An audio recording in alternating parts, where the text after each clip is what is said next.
iska daafacayna marka laga saaro marka operationada horta dagaalka weyn 1988 ka wuxuu ku dhasho ku yimid sheekadiisa waxaan arkaa meelo badan oo si khalad looga sheekeeyo oo faham khalad laga bixiyo horta dagaalku wuxuu ku yimid oo aan ku qaadnay 86 ayaa siyaad barre iyo mangistu iyo ay ku heshiiyeen meesha la oran jiray shirka eegad la isugu tagay Djibouti ay ku heshiiyeen oo la yiri aan colaadda kala joogsano oo aan idaacadda kala joogsano oo aan dhibaato kala joogsano heshiiskaasi ma hirgelin waan arkay in khatarta soo socoto anagu markaa dagaalkaygu wuxuu habaysnaa saa sheegtay qaab gorilo aad u fidsan oo ciidamadu gudaha galaan oo jiid dheer oo gudaha iyo xuduudda dushoodaba ku baahsan oo ha kala faana horeeyano qaarba meel ku jireen ama haba guurguureen wuxuu dagaal aad iyo aad u baahsan oo ilaa dibad ilaa gudaha si walba si ugu baahsan ma ahayn ciidamo rasmi ah oo meel kaliya fadhiya oo mar kula wada duulaya ma ahayn markii 88kii ay Ethiopia ku ajburantay dagaalada gudaheeda ka socday oo lagaga adkaaday muxuu ahaay Eritrea lagaga adkaaday iyo dagaaladii waqooyi ka socday kale waqooyigooda ka socday lagaga adkaaday dawladii Mengistu oo ay jabadii isaga ku furay kuwan maanta dalkaasta ay kaga adkaadeen ayuu u baahday inuu ciidamadii raro ku baagnaa aaga Soomaalida waayo ciidamada Ethiopia ama waxa ka dagaalamayeen Eritrea iyo waqooyiga ama galbeedkaasi ka dagaalamayeen ama ciidamadooda intooda laxaadkooda wuxuu ku baagnaa jiidaha Soomaalidu degan tahay marka ciidamadii jiidaha Soomaalidu deganaabid buu u baahday inuu raro oo geeyo oo xagga Eritrea iyo dhinaca kale ee jabadu kala dagaalamayeen inuu geeyo ugu baahdo dabeedna siyaad barru waqtiga 88kii intuu ciidan u diray intuu dar u diray uu yiri heshiiska aan kala saxeexno heshiiskan oo kala saxeexna socodsiino fulin waana noo yeeray waana noo sheegay markaan aragna xaalku soo socdo أنا أسوي يا رب محمد هاي وحي مركز دير ربك وسقنا مركب هرت مالته يقول درهيد بأهيد دولدي يدتك أيار بقشية وحنا أنك هلكن كي يجوا سعنا يا هدي أي دولة دي هي يجوا أي شيئين شو يسكون يجوا يلا بلسه أنت أي تاج أنت هاي دبعتري ومضي دلك يجها ستوي وتانو كهل من كده قال من تاعتها سيارة دجال كاكوتشو تكرر ما شفته marka Mengistu miyada ka codsaday inay wadanka ka baxdaan nagu ma codsana wuu ma ka bixisbaa wuxuu nagu amray nagu amray inaanu ciidamadeedii la soo noqon sidii heshiisku ahaa oo 15 kilomitir dib u soo celino waayo waxa ciidamadu qolaba 15 kilomitir ay gudahooda dib u qaadaan u celiyaan oo xariihi xuduud ahaa iyo saldhigyada xuduud ahaa ee labada ciidamada dawladdu soo fadhiyeen ee xariihi minuu ku xareysnaa balaa ku xareys adadka in dib loo ceshay noqotay marka anagu waxa noo muuqatay faa'iido ah dhinaca faa'iidada isbaqiiq u ahayd way dariiq kale noo furan baan jirin oo nalama ogolaan dagaalano dariiq kale noo furan marka waxa weeye aniga Mengistu u tagay wafti inta ka haystay markii horena sii diyaariyay oo intaan hore u sii diray dad badan ciidamadeeni u diyaariyay inay dagaal galaan khiyaamaan runtii ku sameynay marka Ethiopianka iyo siyaad barraba oo aad noogu hirgashay ilaa xad ma waxay in ciidamadii Afriqsana intaanu aaga bari iyo aaga galbeed ka kala dhigno Maka iyo Madiina la oran jiray ciidana aan isugu geynay meesha la yiraahdo isugu geynay kaba qorri ciidana aan isugu geynay ay ka soo baxayeen meeshii la oran jiray ماشي اقا برقه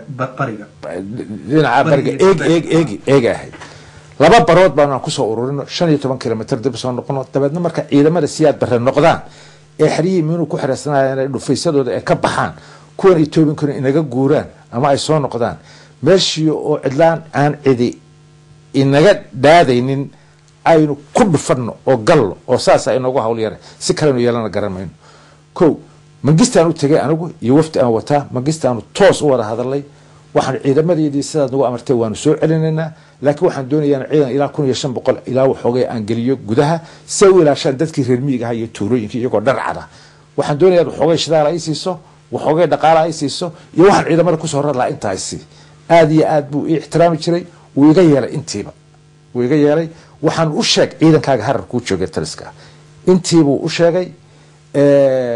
marka ciidankaygii markaan soo celinay waxay u qabeen inaan la cooperate garano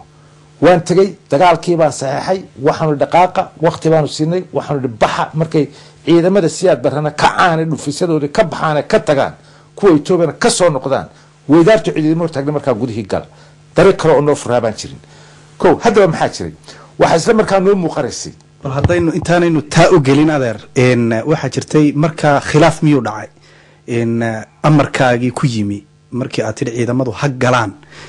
sababtoo burca ayaa la galay hargeysana uu ka yara dib dhacday halkaa dad badan waxay yidhahdaan khilaaf baa SNMta ku yimi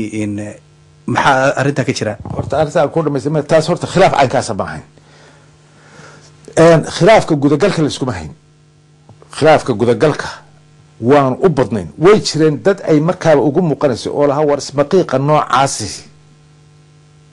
siduu u shaqayn karaa way arag tahay waayo intay laag baynu wada karnaa awoodeeni iyo wixii way jireen ara way jirtay laakiin mabda'iyan ciidamadu waxay ku buuxeen kuligeena ku buuxeen islaana garanay islaana qaadanay inaanu gudagalka aanu sameynaa wuxuu mid general u badnayn buu tan kala dambeeytu waa arrin farsamo un bay ahayd oo de ciidamadu hadii gore si uma wada diyaar garooba waliga intaanu dagaal gelinay ma khilaaf baa jiray wax walba erga khilaaf un baa laga soo qaaday taa waan kala doonay waxa jira ciidamada farsamada markaan waanu gelinay hadii gore marbar baa week dib looga dhacaa 2 casho dib looga dhacaa 48 saacadood dib looga dhacaa kala horeeyaan kala dambeeyaan taasi waa ciidamada dhan ku wada yimaado arrin la xiriira farsamo ayay badaba arrin mabda ah may ahayn ciidamadu labada suul bay ku wada taagnaayeen diyaar bay ahaayeen dad aaraada wax ka yar qabay way jireen dagaalka aniga saxay aniga fuliyay aniga amray aniga baxa aniga gal hadda qodob baa jira hadii goor su'aal baa la isweydiiya oo marka qaar kood dadka ama hadii goor khilaaf raadiska ama siyaasadda waa la sameeyo dadka siyaasadda cadowga ay yiraahdeen waxay yiraahdeen siilada markaas oo baxay oo dibadda u baxay tabcan waan baxay qorshahay ka mid ahay Ethiopia cidda la xiriiri jirtay ama cidda magista aaminayay ama cidda ay xiriirka lahaayeen ama cidda ay wada hadalka lahaayeen wuxuu aniga marka aan isku ogeynaa ka ballan qaaday in ciidankii soo cesho oo ciidankaygi fariisto oo fuliyo amarkii magistana weydiistay waana wixii aan doonayay oo iga yeelay ana aan ciidankaygi ku shubay gudaha haddana halka u fariiso aqliga ma gashay taas marka laba hadii halka joogi lahaa laba dhibaato ay keen lahayd horta Ethiopia isku dhibanado anigana waa xiri lahaayeen ama talaabo ay ka qaadi lahaayeen waxay tahay bay ka qaadi lahaayeen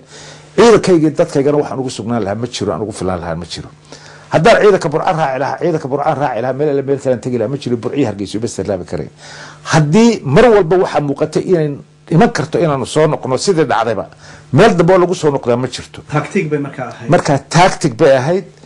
been baan u sheegnay waanu khiyaamayna lacag baanu ka qaadnay shidaal baanu ka qaadnay waxaanu soo noqon mayno dagaal kelimino dabadna dagaalkii baanu galnay